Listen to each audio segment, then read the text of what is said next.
Namaku Dana. Aku suka banget baca. Menurut hasil riset di internet sih, baca itu bisa mempengaruhi kecerdasan. Contohnya aja ya, membaca itu bisa memicu otak untuk berpikir nalar dan logis. Selain itu, bisa mempengaruhi kecerdasan verbal, intrapersonal, dan imajinasi. Emang bener sih semuanya? Aku bisa berpikir logis, punya banyak teman, dan juga punya kreativitas yang kata guru-guru aku sih tinggi.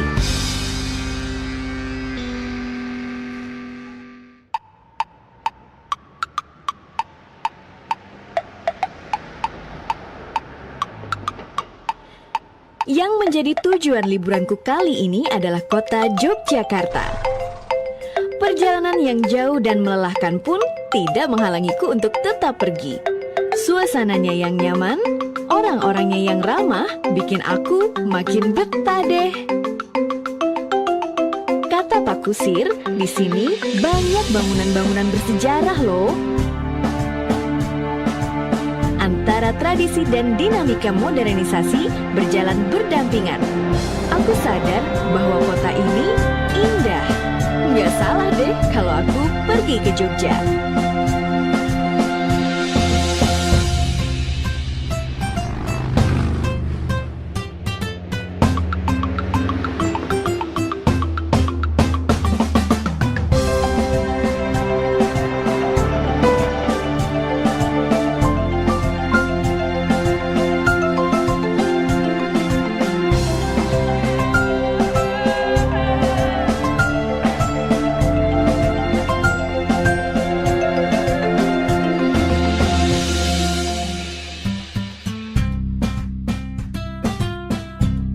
Aku pernah baca nih, Jogja itu kota yang udah mengenal karya tulis sejak zaman kerajaan. Babat Tanah Jawi, itu salah satu buku yang melegenda dan usianya juga sudah tua. Sampai sekarang buku-buku tua itu masih disimpan loh.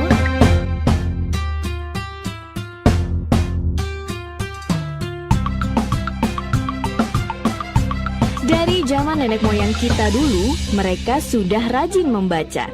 Itulah kenapa kita sempat menguasai sebagian Asia pada zaman dahulu. Tetapi, saat negara kita dikuasai oleh penjajah, banyak buku-buku lama yang kita punya diambil dan dibawa.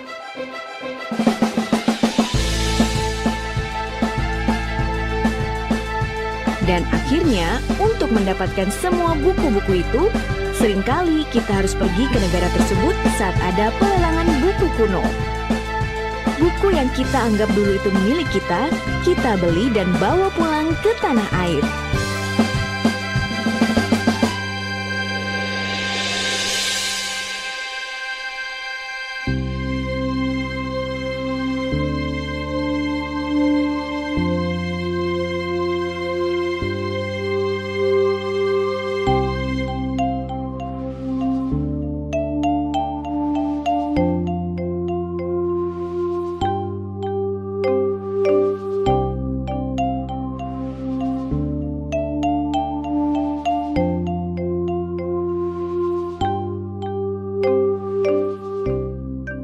Wit sinurat Sukrawage singgih wanci pukul 12 siang pengkawan 21 tanggale. Pernah tahu nggak cara membaca yang dinyanyikan? Itu seni mocopat namanya. Mocopat merupakan salah satu seni membaca yang dinyanyikan dengan cengkok Jawa dan cara membacanya sendiri terjalin tiap 4 suku kata. Konon, katanya nih, mocopat ada setelah kerajaan Majapahit mengalami keruntuhan dan Wali Songo mulai berkuasa di tanah Jawa. Wali Songo menggunakan pendekatan seni kepada masyarakat pada saat itu untuk menyiarkan agama Islam. Dan sebagai medianya adalah mocopat ini. Mocopat terbagi atas beberapa tema. Yang aku tahu sih ada 3, yaitu senang, sedih, dan dolanan. pakai adalah nada pentatonik. Sewaktu aku berkunjung ke keraton, terlihat seorang abdi dalam sedang menembangkan Jawa Mocopat yang syahdu dan lembut terdengar oleh telinga. Dengar-dengar, ada atau banyak malah abdi dalam yang sudah menembang mocopat ini selama 10 tahun bahkan lebih. Menembang mocopat ini merupakan salah satu bentuk pengabdian mereka terhadap budaya adiluhung. Wah, salut deh pokoknya, masih ada yang mempertahankan budaya milik bangsa sendiri dikala yang lainnya mulai meninggalkan budaya bangsanya. Sekedar info nih, zaman dahulu buku mocopat menggunakan aksara Jawa, dan sekarang gak hanya buku aksara Jawa saja yang dimocopatkan, tapi buku-buku yang tidak menggunakan aksara Jawa pun bisa dimocopatkan.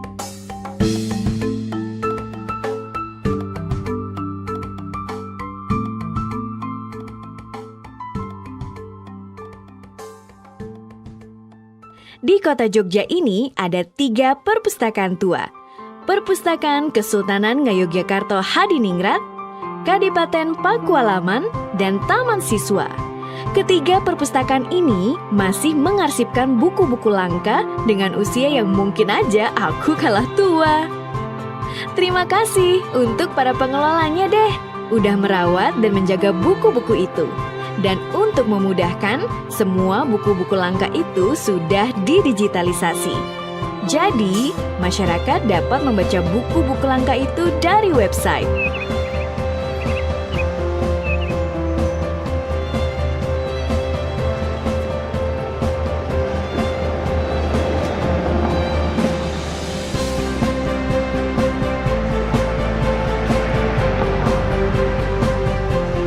Membaca itu nggak harus kok dengan suasana tenang. Membaca bisa dilakukan di mana saja.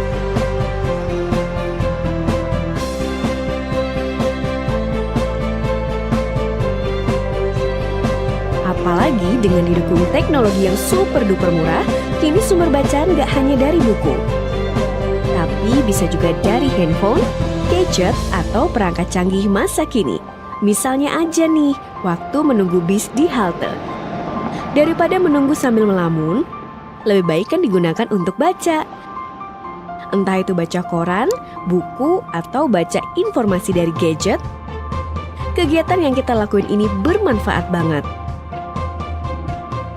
Selain mengisi waktu luang, kita kan juga menambah ilmu dan wawasan.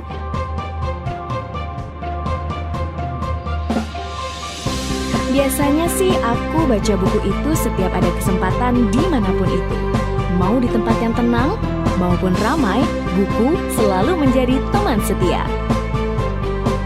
Sangat disayangkan sekali nih, menurut berita yang aku baca di gadgetku, kota Jogja dalam hal minat bacanya masih rendah. Padahal lengkap banget fasilitas yang ada di sini.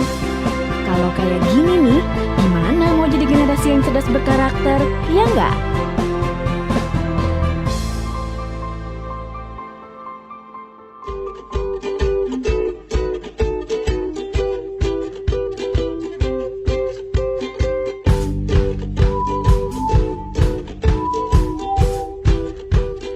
Berkunjung di perpustakaan, aku juga ketemu sama orang-orang hebat nih.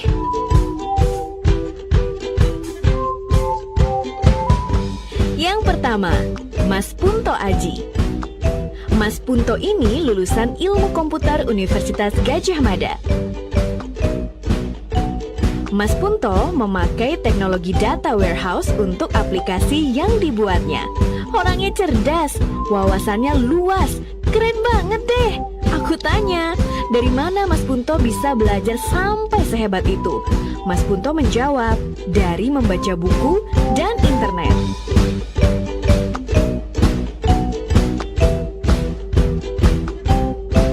Hai, perkenalkan, nama saya Punto. Saat ini saya tengah bekerja di salah satu perusahaan IT konsultan yang ada di Yogyakarta. Dan kami pernah bekerja sama dengan BPAD Jogja dalam membangun sebuah aplikasi yang diberi nama Jogjalik. Jogjalik adalah sebuah sistem yang menggabungkan 35 database perpustakaan, baik itu dari perguruan tinggi, universitas, ataupun sekolah-sekolah yang ada di Yogyakarta.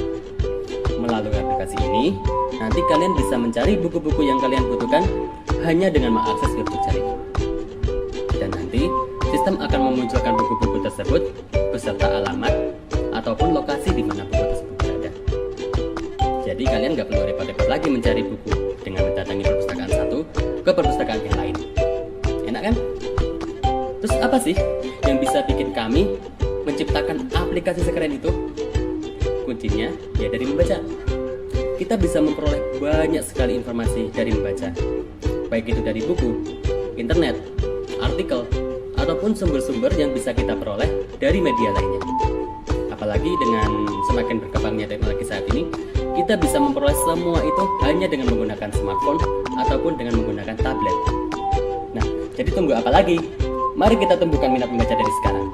Kita tingkatkan ilmu kita kembangkan kreativitas kita, dan kita bangun Indonesia menjadi negara yang lebih maju lagi.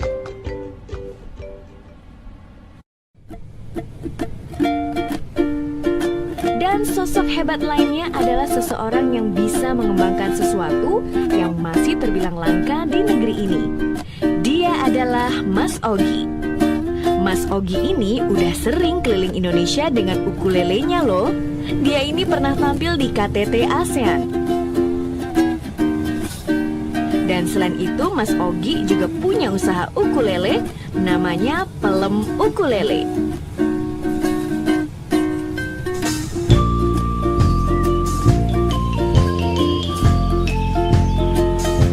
Kan aku tanya aja, kok bisa Mas Ogi belajar semua itu? Ya dari baca buku. Makin semangat loh buat baca buku, karena udah ada contoh suksesnya.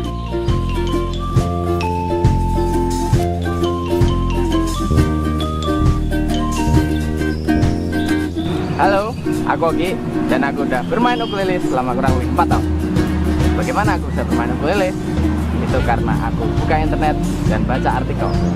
Tidak hanya membaca, tapi juga melihat video tips. Di internet, aku bisa menemukan berbagai sumber informasi seperti chord ukulele, cara bermain ukulele, dan tips lainnya tentang ukulele. Selain bermain, aku juga bikin brand namanya Pelem Ukulele.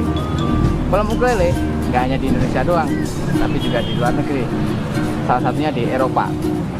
Nah, jadi untuk menggapai itu semua, kita semua harus membaca dan mainkan ukulele.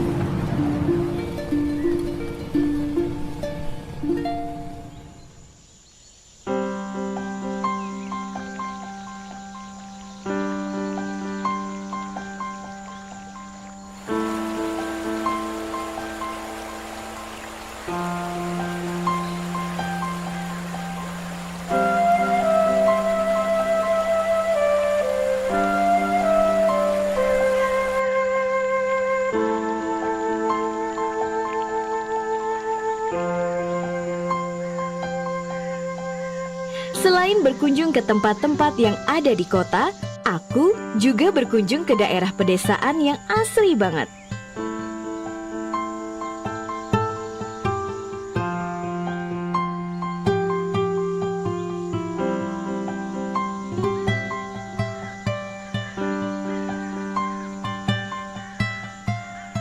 Menurut artikel yang aku baca sih, tempat ini keren. Nama tempatnya nih, Desa Wisata Grogol. Di sana, aku ketemu sama anak-anak SD daerah setempat. Mereka asik-asik loh.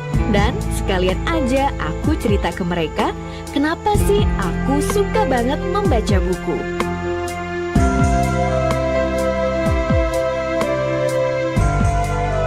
Karena membaca itu penting banget dan harus dibiasakan sejak usia dini. Makanya itu, aku ajak mereka untuk suka membaca. Ya, semoga aja dengan ceritaku ini, mereka juga suka membaca gitu.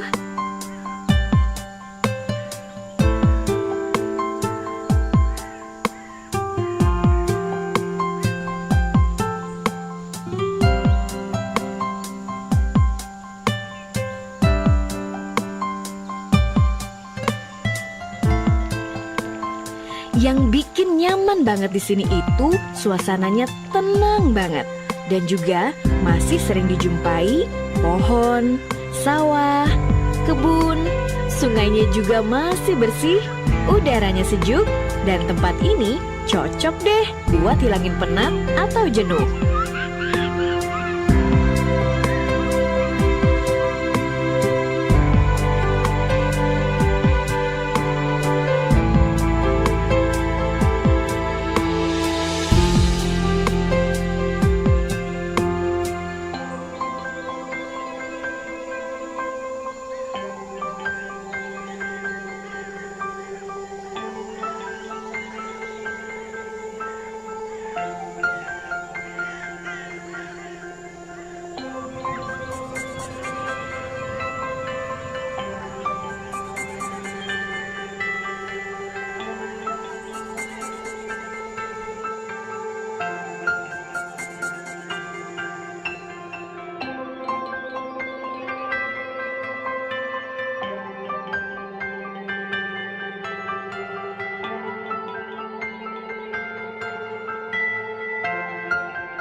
Nah, tahu banget kan?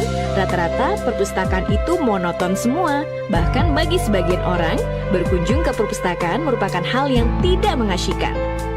Tapi, sekarang sudah ada perpustakaan yang berbeda.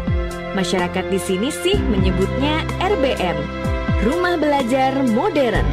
Di RBM ini disediakan berbagai macam buku, nggak cuma buat anak-anak aja, tapi juga ada buku untuk remaja dan dewasa.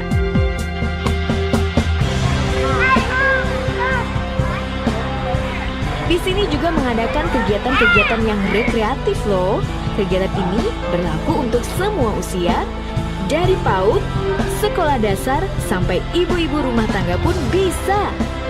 Buat coklat, kerajinan dari clay, menonton film, mendongeng, itu merupakan kegiatan yang diadakan di RBM.